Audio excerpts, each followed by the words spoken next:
Turn up to this one, no heating was the complaint. No demand on the boiler. Turn the programmable room stat up.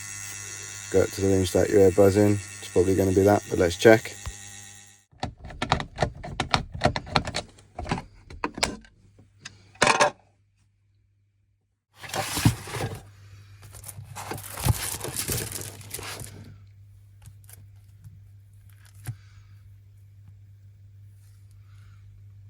The permanent line will be grey.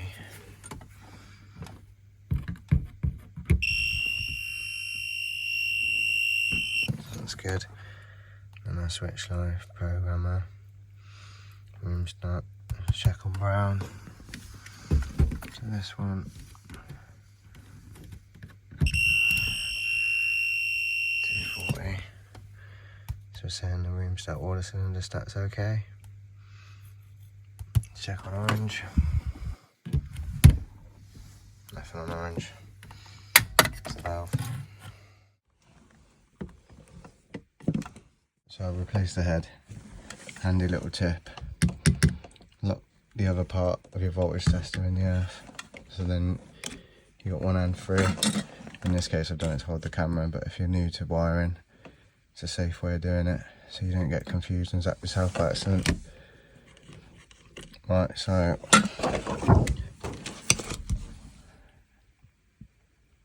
on here, 240 on grey, which was permanent.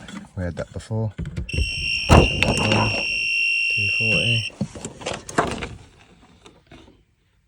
Check the 240 on brown, which is a cool. So it is this one we want.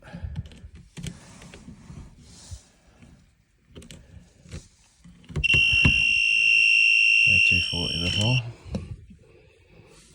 I'm just going to make the switch and it will go back on orange to fire the boiler.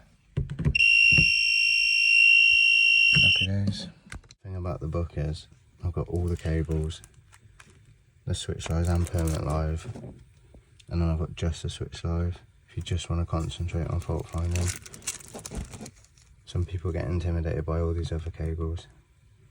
I know I used to, which is why I've designed these so it's just a lot simpler. I mean, on that's basically everything you see there, but in a simplified drawing.